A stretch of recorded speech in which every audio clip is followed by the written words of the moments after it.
Hi అండి, నమస్తే. కేకే భాగ్యశ్రీ గారు రచించిన ఒకే గూటి పక్షులను నిన్న మొదటి భాగం విన్నాం కదండి. ఈరోజు రెండో భాగం వినేద్దామా? బాలు, మానస ఎదురెదురు ఫ్లాట్స్లో ఉంటున్నారు. ఇద్దరు ప్రాణ స్నేహితులు.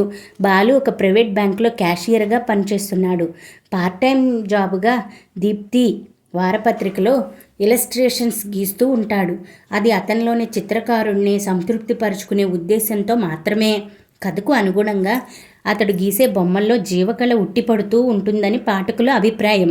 అందుకే సాధారణంగా ఒక పేరున్న ఆర్టిస్ట్కి ఇచ్చే పారితోషికం కంటే అధికంగానే ముడుతూ ఉంటుంది అతడికి. 5 గంటలకి ఆఫీస్ పని అయిపోగానే అటునుంచటే పత్రికా ఆఫీస్కి వెళ్ళిపోతాడు బాలు. అక్కడ రాత్రి 8 గంటల దాకా ఉంటాడు.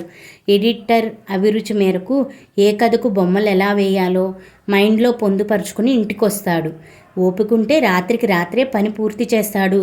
లేకపోతే తెల్లవారుజామునే లేచి పని ప్రారంభిస్తాడు. ప్రశాంతమైన ఆ ప్రభాత సంధ్య అతడిలోనే కళాహృదయాన్ని మేల్కొల్పి చిత్రాలను జీవం ఉట్టిపడేటట్లు గీసేటట్లు ప్రారంభిస్తుంది. మానసకి బ్యూటీ పార్లర్ ఉంది. ఉదయం 9 నుండి రాత్రి 8 వరకు ఆమె తన పార్లర్ని ఓపెన్ చేసే ఉంచుతుంది. పండుగలు, పెళ్ళిళ్ళు సీజన్లో అయితే ఆమెకు ఊపిరి సలపనంత ముమ్మరంగా ఉంటుంది పని. పెద్ద పెద్ద కుటుంబాలకు చెందిన స్త్రీలు, కళాకారులు, టీవీ యాంకర్స్, మోడల్స్ ఇలా చాలామంది గొప్ప కస్టమర్సే ఉన్నారు ఆమెకి. బ్రైడల్ మేకప్ వేయడంలో ఆమెదే ఒక ప్రత్యేకమైన శైలి. ఎటువంటి కెమికల్స్ ఉపయోగించని సౌందర్య సాధనాలను వినియోగించడం ద్వారా ఆమె కాబోయే వధువును కళకళలాడేలా తీర్చిదిద్దగలదు. ఎలా కలిసిందో, ఎప్పుడు కలిసిందో, ఏ జన్మలో రాసిపెట్టి ఉందో కానీ బాలుతో ఆమెకు అపురూపమైన అనిర్వచనీయమైన అనుబంధం ఏర్పడింది. అది ఏ అరమరికలు లేని అమలిన స్నేహబంధం. స్నేహం అంటే 2 స్త్రీలు లేదా 2 పురుషుల మధ్యనే ఉండాలి అని తలపోసేవారు. వీరిద్దరి మైత్రిని చూసి తమ అభిప్రాయం మార్చుకోవాలి. అసలు వారి పరిచయం ఎలా జరిగిందంటే, ఓనాటి ఉదయం బైక్ చెడిపోయిందని బస్ కోసం స్టాప్కి వెళ్ళిన బాలు తన పక్కనే 2 అమ్మాయిలు మాట్లాడుకోవడం విన్నాడు. నీ అద్దిళ్ల వేట ఎంతవరకు వచ్చింది మను? ప్రశ్నిస్తుంది ఒక అమ్మాయి తన పక్కనే నిలబడిన మరో అమ్మాయిని. ఆ సంగతి ఎందుకు అడుగుతావులే? 4 రోజుల నుండి తిరిగి చెప్పులు అరిగిపోతున్నాయి, కాళ్ళు పీకేస్తున్నాయి, వర్కౌట్ మాత్రం అవడం లేదు నిట్టూర్చింది ఇంకొక అమ్మాయి. అసలు వేరే ఇల్లు ఎందుకు మారాలనుకుంటున్నావు? హాస్టల్లో కంఫర్ట్గా లేదా? మొదటి అమ్మాయి అడిగింది. లేకేం, హాస్టల్లో బాగానే ఉంది, వార్డెన్ కూడా మంచిది, పైగా మనకి సేఫ్టీ సెక్యూరిటీ కూడా ఉంటాయి చెప్పింది మను అనబడే రెండవ అమ్మాయి. మరేంటి నీ ప్రాబ్లం? మా రూమ్మేటే తల్లి, ఆవిడ గోల పడలేకుండా ఉన్నాను. ఆవిడ పూర్వజన్మలో ఏం శవరో అవ్వయ్యారో అయి ఉంటుంది కసిగా అంది మను. అయితే నీకేంటి మధ్యలో? నాకేంటా, ఒక్క 2 రోజులు దానితో గడుపు. నీ బుర్ర పిచ్చెక్కి ఏ మెంటల్ హాస్పిటల్లోనో జాయిన్ అవుతావు. ఏం ఆవిడ అంతటి భక్తు పర్రాలా? పూజలు భజనలు చేసి నిన్ను విసిగిస్తోందా? ఆవిడ మట్టుకు ఆవిడ ఏం చేసుకున్నా నాకు అభ్యంతరం లేదు. ఆవిడ చేసేవన్నీ నన్ను కూడా చేయమని చెవిలో జోరీగలా సొదపెడుతోంది. కార్తీక మాసంలో చన్నీటి స్నానం అది తెల్లవారుజామునే చేస్తే పుణ్యం వస్తుందని పోరు పెట్టి మరీ నన్ను ముంచింది. నీకు తెలుసుగా నాకు సైనస్ ప్రాబ్లం ఉందని ముక్కు దిబ్బడ వేసి 4 రోజుల పాటు నానా అవస్థపడ్డాను.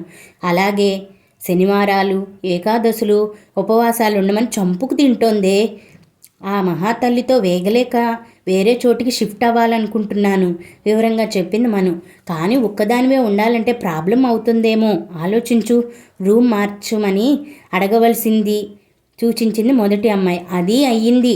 రూమ్స్ ఖాళీ చేయలేవని ప్రస్తుతానికి ఎలాగోలా అడ్జస్ట్ అవమని బతిమలాడుతోంది. ఐసి ఒంటరిగా ఉండాలంటే భయంగా ఉంటుందేమో. నేను ఎదుర్కొంటున్న కొన్ని పరిస్థితుల కన్నా ఈ ఒంటరితనం భయంకరమైనదేమీ కాదులే. పైగా ఇలా ఏకో నారాయణలా ఉండటం వల్ల నాకు మనశ్శాంతిగా ఉంటుంది కూడా. మను మాటల్లో ఏదో విషాదం తొంగి చూస్తున్నట్లుగా అనిపించింది బాలుకి. బహుశా అది తన భావనన్న కావచ్చు నవ్వుకున్నాడు. బస్సు ఎంతకీ రాకపోవడంతో ఆ అమ్మాయి సంభాషణ అతడికి కాలక్షేపాన్ని ఇవ్వడంతో పాటు చేతనంత సహాయపడాలన్న సదుద్దేశాన్ని కలిగించింది. ఏం చేయడం, ఇల్లు బాగుంటే వాతావరణం బాగోలేదు, వాతావరణం బాగుంటే ఇల్లు కంఫర్టబుల్గా ఉండడం లేదు. 4 ఇళ్ల లోగిల్లు చూసుకుందామంటే అవి మరీ పాతబడిన కొంపలు. అపార్ట్మెంట్స్లో ఏదన్నా ఫ్లాట్ తీసుకుందామంటే అవన్నీ 2 బెడ్రూమ్వి. నాకంత పెద్దవి ఎందుకు చెప్పు, ఏం చేయాలో తోచక తల పగిలిపోతుందనుకో మళ్ళీ తనే అంటూ అసహనంగా నుదురు చిట్లించింది మను.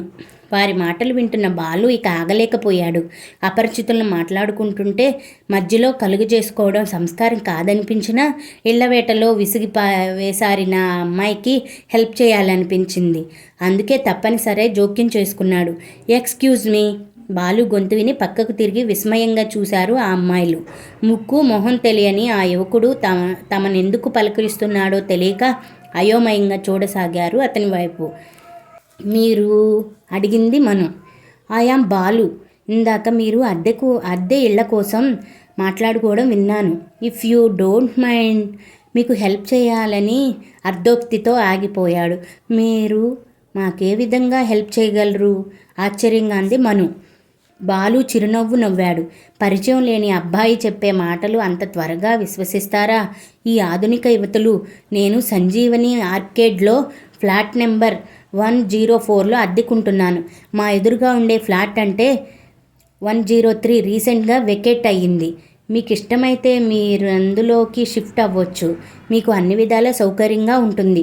మీ సేఫ్టీకి నేను గ్యారంటీ, నమ్మకంగా చెప్పాడు బాలు.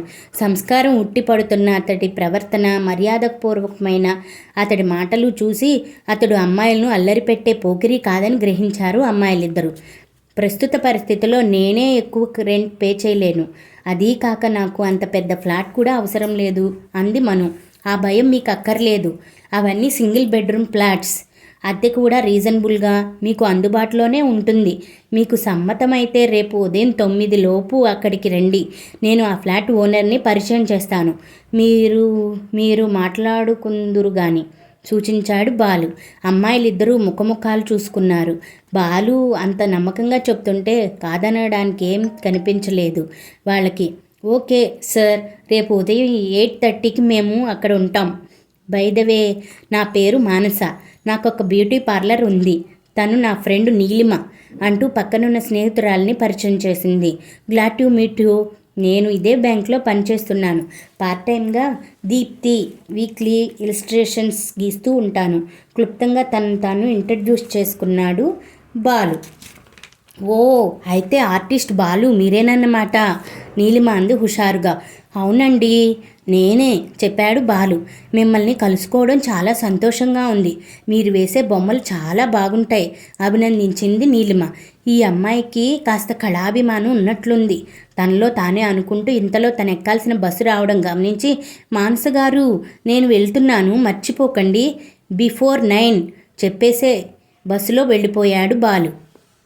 ఆ మర్నాడు బాలు చెప్పిన సమయానికే మానస నీలిమ కలిసి అక్కడికి రావడం, ఆమెకు పొంతిగ్గా ఉన్న ఆ అపార్ట్మెంట్ నచ్చడం, 3 నెలల అద్దె అడ్వాన్స్గా చెల్లించడం అన్నీ చకచకా జరిగిపోయాయి.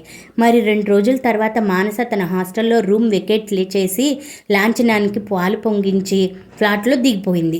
ఏ ముహూర్తాన్ని కలుసుకున్నారో కానీ వారి స్నేహానికి అది గట్టి పునాది వేసింది. భావాలు వేరైనా అంతరంగాలు ఒకటయ్యాయి.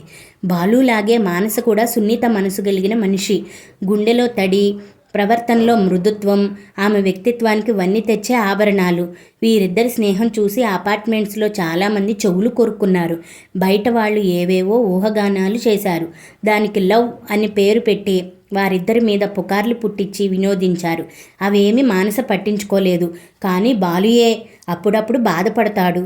స్వచ్ఛమైన స్నేహబంధానికి లింగభేదం ఆపాదించడం ఎందుకో నాకర్థం కాదు మానస. నిజంగా మనిద్దరం ప్రేమించుకుని ఉంటే ఆ విషయాన్ని ఇంత రహస్యంగా దాచవలసిన ఆగాయిత్యం లేదు కదా. ఈ విషయం వారెందుకు అర్థం చేసుకోరు? నేనంటే మగవాడిని, దులిపేసుకుంటాను.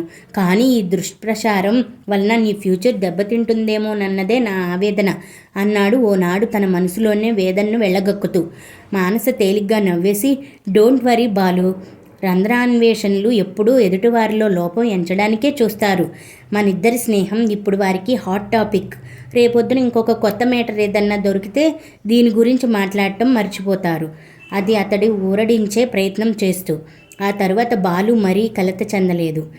ఆమె అన్నట్లుగా ఆ చర్చ అపార్ట్మెంట్ వాసులకి పాతబడిపోయింది.